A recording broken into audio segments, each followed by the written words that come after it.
Hello and welcome to Star Wars The Old Republic Central, and this video is going to be top 50 tips and tricks for Star Wars The Old Republic.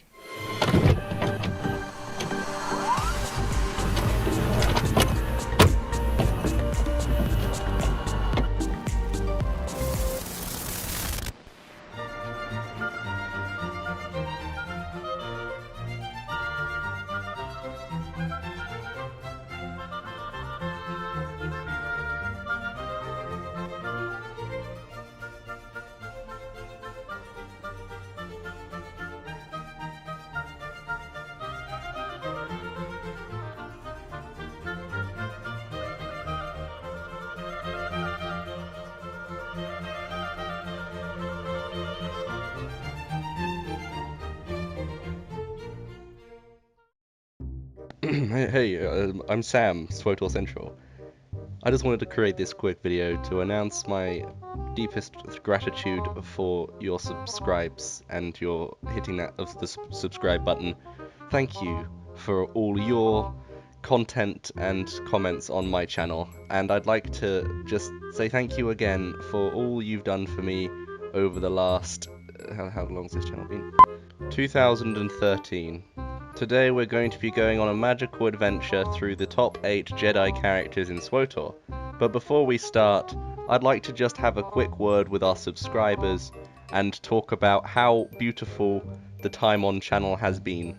Before we get to the video, let's just talk to my good friend Bobbertosius, who is a fellow subscriber that has helped me do content, and is no way, shape or form related to that of Loronline, who is a channel that I do not know. Hello Bobbertos, would you like to quickly talk to my 10,000 subscribers? Lawrence, this is not your channel. Sam's gonna be pissed. Bobbertos is a very funny guy. Of course I'm Sam, silly Bobbertos. So anyway, be sure to hit that subscribe button and give more of them subscribers to me. How's it going, ladies and gentlemen? It's Loronline here today, aka SWTOR Central, doing another video, and today I'm going to be doing the top 8 Jedi in Star Wars The Old Republic. So sit back, relax, because things are about to get off. Number 8. Starting off our list today with number 8 is one of my favourite Jedi of all time, and that is Jarek Kaden. Now I'm sure a lot of you don't know much about Jarek Kaden, as he only makes a few appearances in the Jedi Councilor and Jedi Knight campaigns, and of course one appearance in the Emperor's Wrath campaign where of course Emperor's Wrath kills him. Nevertheless, Jarek actually has a really interesting backstory that goes into a lot of depth about the Dread Masters. Ultimately, the reason the Dread Masters were actually captured were because Jarek Kaden bested them in combat with a Jedi strike team. So for all of you out there who are struggling with Dread Palace Nightmare, you can kind of understand what Kaden went through. In addition to that fact, he is also considered to be one of the strongest and wisest Jedis of all time. Jarek is ultimately considered to be a harsh taskmaster in his teachings. His students often complain because he is pushing them too hard at times, but that's because he believes that a Jedi should overcome feelings from within before they learn to master their specific lightsaber form and combat style. In essence, you could say he's a very philosophical Jedi. However, he is actually considered to be a racist towards Sith. Now, I'm sure you understand that most Jedi don't like Sith, and most Jedi do have conference with Sith, but he won't even accept a Sith who's turned back to the good. He completely despises the entire race, and actually goes as far as to threaten Lord Scourge with a lightsaber to the throat, who of course turns to the light side of the Force, so there is some clear racism there, which is why he's 8th on this list. Number 7. Taking number 7 on our list today is one of the all-time strongest Jedi Masters in the history of the Jedi Order, and that is of course Sire Khan.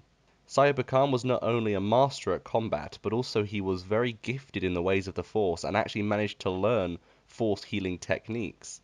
These healing techniques were often used in battle, especially during Great Wars. For example, in the Great Galactic War, Sire Khan was noted to be on the battlefield at Coronet City, where he would of course fight with his fellow Republic troops and heal them in combat, and therefore sustain the battle and would ultimately lead to the Republic winning the fight. Now, the reason Sire is number 7 on this list is because throughout his time as a Jedi, he had a form or an aspect of the Emperor in his head known as the First Son, and the First Son was basically a child of the Emperor who was just embedded inside Sire's head. So Sire was having to constantly battle the thoughts of one of the Emperor's children in his brain, while of course trying to remain a Jedi, and the discipline required to continuously fight off something of that much dark energy would of course be exponential. It could be argued that Sire's force power is actually on par with the Emperor's. Number 6. The sixth spot on our list today goes to the Plain Jedi, also known as the Hero of Caradef. I am of course referring to Augustine. Augustine was ultimately a war hero who served in the Great Galactic War and fought for the Republic in attempts to defeat the Sith Empire. Augustine was not only an exceptional warrior, but he was on par with many of the Sith Empire's lords, including Darth Angral, as he actually bested him in combat, until of course later on the Jedi Knight campaign where Lord Angral gets revenge. I won't spoil anything there, but basically August doesn't fare up very well. However, I still feel August has earned 6th place in this list purely because he was sort of the father figure to the Jedi Council. He guided them in their direction and sort of encouraged them to move to Tython, which is the planet that the Jedi Temple is on today as we know it. In addition, August, unlike most of the Jedi Council, was willing to go and take action, unlike a lot of the Council members who sat around the Council chambers and just negotiated for hours on end. August himself actually went out of his way to go and do good in the universe, and unlike most Jedi, he of course didn't actually hold grudges. So any time an argument would start out or a Jedi would return after saying he's fallen in love or whatever, he would always be the sort of person to forgive them and try and encourage them to follow back in the way of the light. Which is why he's one of my favourite Jedi.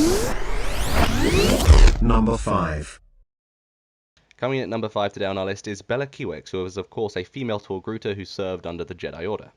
Bella Kiwix, like all the other Jedis mentioned on this list, are at the Battle of Rengar as well. But ultimately, the reason I've actually ranked Bella higher on this list than all the other Jedi I mentioned is because she has an exceptional force power.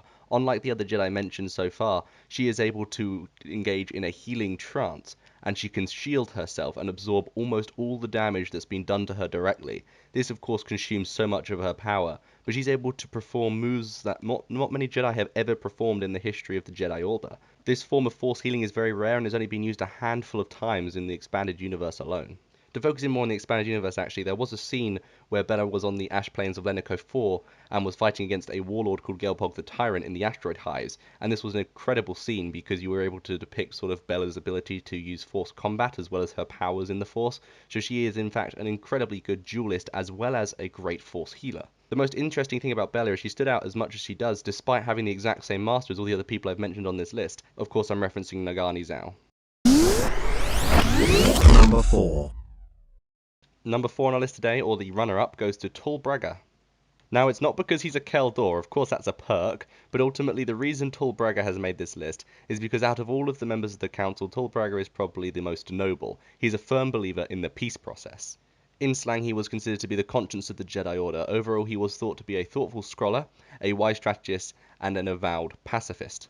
A great example of his humbled work is when, of course, he changed the mind of Sith Lord Darth Sajar and made him turn from a member of the Dark Council to, of course, follow the path of the Jedi Council and train as a Jedi. He even went as far as to take on Sajar as his own Padawan.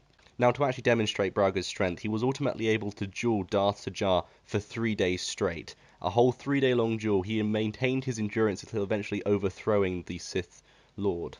Now you have to think about how hard it would be to actually last a fight with a Dark Council member and actually fight them for 3 days. That would require a great length of endurance, and of course, Braga has shown that he quite clearly has that power. Then unfortunately Braga falls to the dark side, and it's up to the hero of Tython to choose whether he lives or died.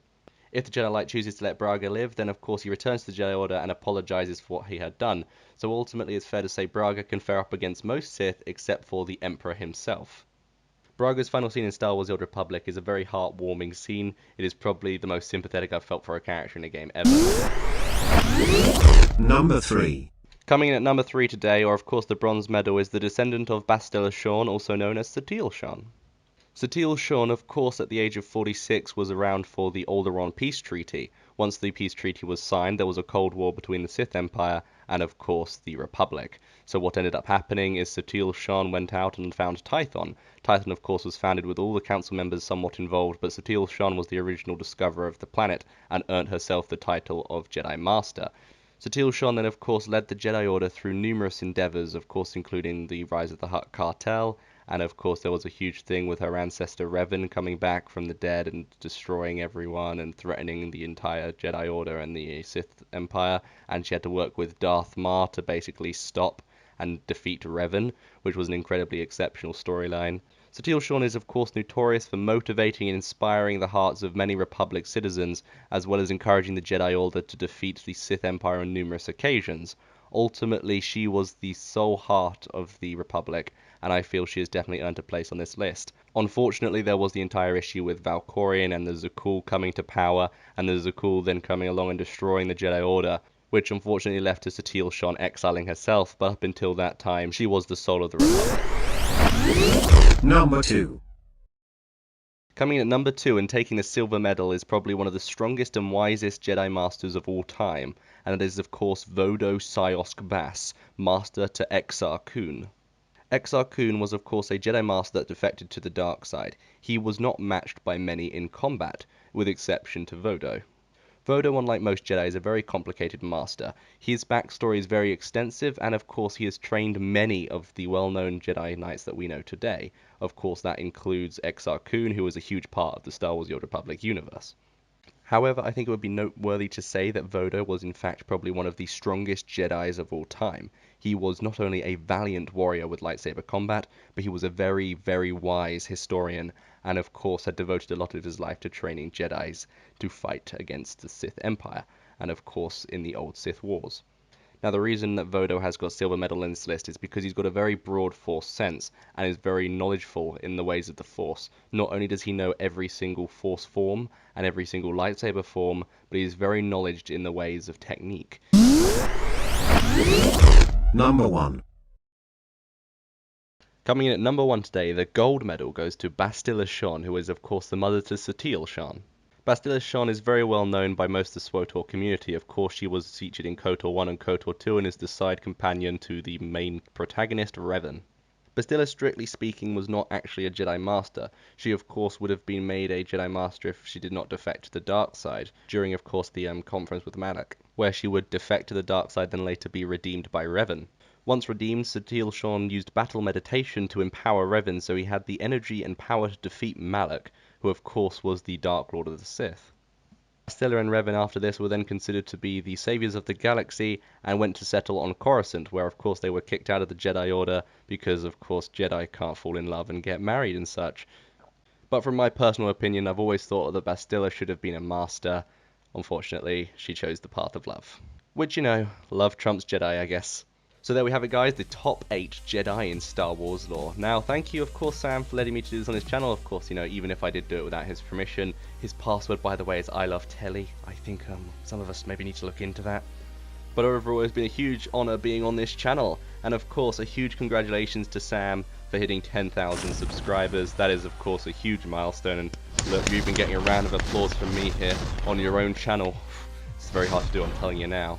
But hey ho, there we go. Now, of course, before we move on, the whole point of this video is there's a top 8 on this channel and a top 10 on my channel. So what you can go and do and jump over to my channel, you can see a top 10 Sith Lords video. And you're probably wondering, why is this top 8? Well, that's because Sam usually does top 5s. I usually do top 10s. So what's between that? 7.5. Well, of course we can't do 7.5 best Jedi Masters in Star Wars The Old Republic, or that'd be a bit dodgy. So I rounded it up to 8 and thought, there we go. So of course, before we move on, hit that subscribe button on SWTOR Central's channel and give him an extra sub from me. I know he's earned it. Let's see if we can get him up to 20,000. Damn, that'd be pretty cool, wouldn't it? I'd be jealous. Might have to steal his channel. Oh wait, I have. It's mine now. So yeah, give me more subs. I like subs. And of course, if you get a moment, I'm actually going to be doing a lore series soon on my channel in a couple of weeks' time. So the whole point of this actually wasn't just for the top 10 and the top 8. No. I'm going to be doing a lore series where I go over a whole bunch of tips for you Jedi guilds out there and you Sith guilds. And I'm going to be talking about all of that beautiful RP stuff. Like running a Jedi guild, I'm going to be talking about how to do the trials, how to RP properly, how to do RP to battles, and so forth. All that sort of beautiful stuff. And then of course going into lore heavy detail about the lightsaber forms, so I can teach you guys how to teach other people how to do lightsaber forms. So for you masters out there, hope those videos will help. So there we have it. I feel I've plugged enough now. I think you are ready to go and watch your next video. So of course, thank you for watching, and I hope you enjoyed, and I will see you all next time. Bye guys.